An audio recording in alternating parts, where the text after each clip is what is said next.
Amen, amen. Amen. Qui n'a pas été béni hier? Qui a été béni?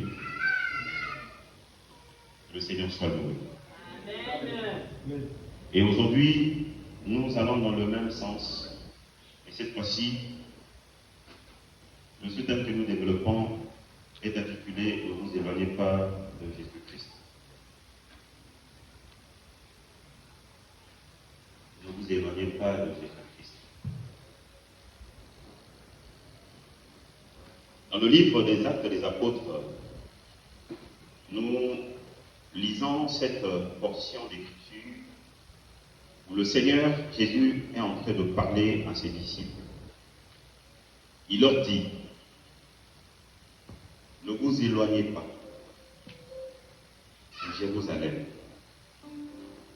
Ne vous éloignez pas de Jérusalem. Amen. Mais d'attendre. Ce que j'ai compris par là, c'est une instruction. Une instruction de la part du Seigneur Jésus-Christ. Instruction donnée à qui? À ses disciples. Dis à ton voisin, instruction.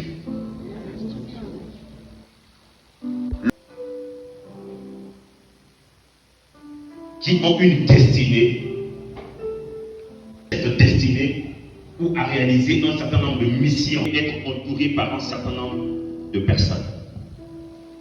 Et ces personnes ne sont pas choisies au hasard. Ces personnes sont choisies en du leader. Dis avec moi, leader. Sois heureux, s'il te plaît. Dis avec moi, leader. C'est le leader qui a choisi, qui appelle les gens près de lui. Et les personnes que le leader appelle émanent de son intime conviction que ceux-là ou celles-là seront des disciples héritiers. Je dis bien disciples héritiers. C'est comme ça que dans le monde, tant ecclésiastique que mondain, lorsque les gens, les leaders arrivent à un certain nombre de positions élevées, comme la Bible dit, élevées en dignité et en honneur dans la société, vous allez voir qu'ils ont un gouvernement. Et ce gouvernement est un gouvernement de ministres. Et ces ministres-là, c'est ceux qui ont la charge de réaliser les tâches que le leader ou le président va leur confier. Amen, amen. Et ces ministres-là, vous allez voir qu'ils ont une particularité. Bien qu'étant tous ministres, avec un gouvernement et à un gouvernement. Ce gouvernement est constitué des membres. Nous avons les 24 vieillards, les 4 êtres vivants. Nous avons les anges, les archanges, les chérubins, et j'en passe. Lui, quand il arrive sur terre, il commence à appeler. Pourquoi? Parce que Jésus-Christ est un leader. Il porte une vision, la vision céleste, la vision de son Père. Et lui, il devait avoir des héritiers, disciples, afin de transmettre, bien aimé, cette vision. Car après son départ, la mission devait continuer. Amen, amen. Amen. C'est comme ça que Jésus-Christ, lui, commence à appeler. Et parmi ses disciples, de Pierre, Simon, il y avait un homme, Jacques, Paul, j'en passe. Il avait des disciples à gauche et à droite. Pourquoi, bien aimé? C'était parce que Jésus-Christ voulait que sa vision à lui, ce qu'il concevait de faire, soit répandu dans le monde entier. Ces gens-là, dans la grandeur divine, nous sommes toujours dans la grandeur. Mais c'était quoi la grandeur divine que Christ a appelé les disciples, lui en tant que leader? Chapitre 2. De volonté. Nous allons aller face à ça.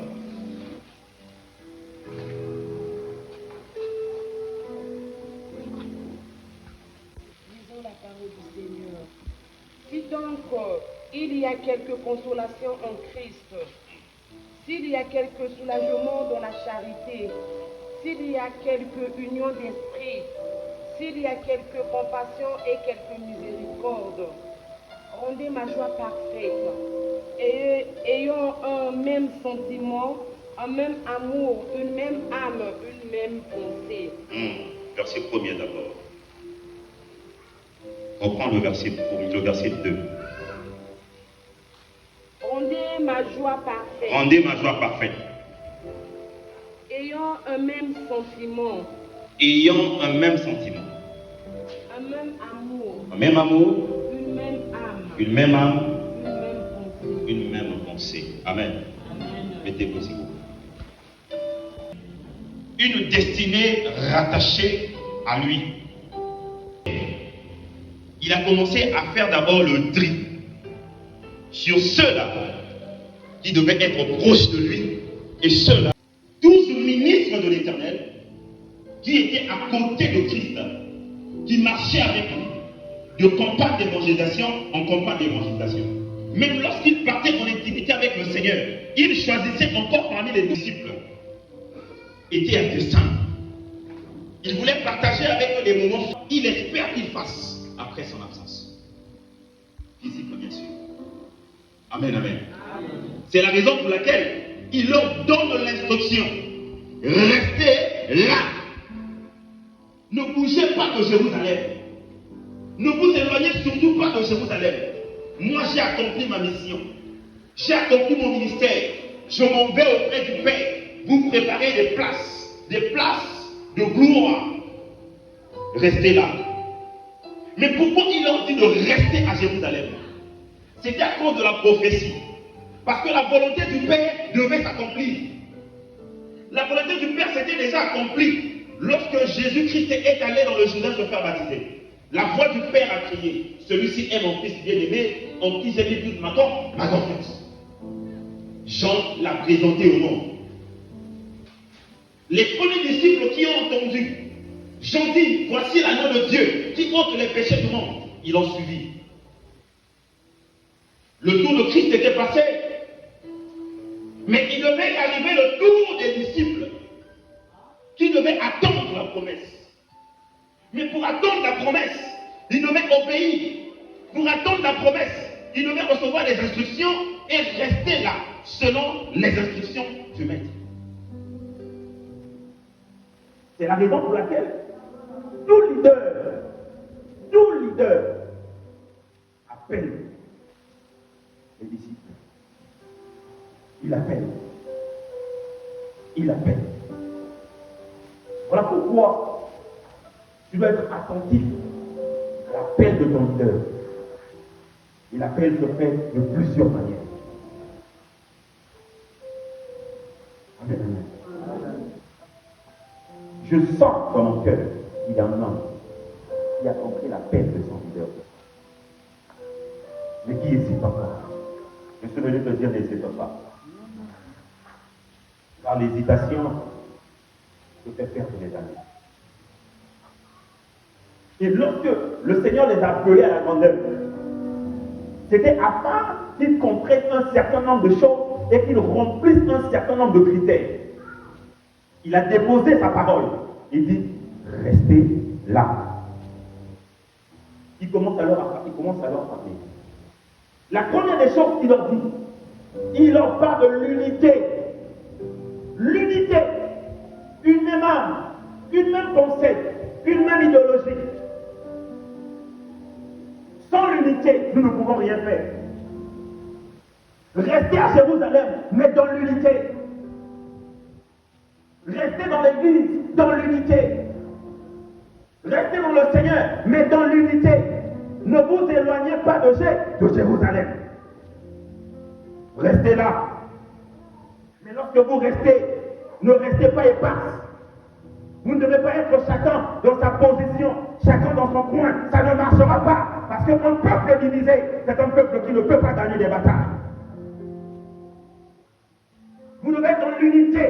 Ce n'est pas seulement l'unité physique, mais l'unité spirituelle. Parce que nous ne sommes pas seulement faits de chair et de sang, mais nous sommes faits évidemment d'esprit. Et nous devons être de connivence avec les autres. La Pentecôte est là. Mais la Pentecôte, bien aimé, reflète l'unité spirituelle. Une vraie Pentecôte est la Pentecôte de l'unité. Sans l'unité, il n'y a pas de Pentecôte. Restez là.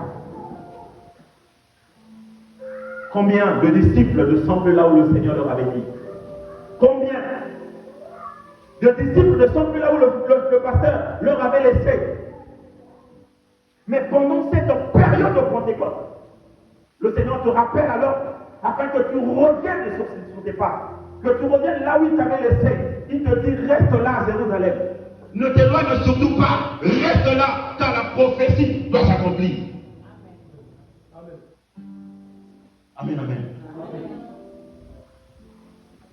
Lecteur, lève-toi. Ce n'est pas fini. Après, qu'est-ce qu'il dit? Le verset suivant. Il dit Jean.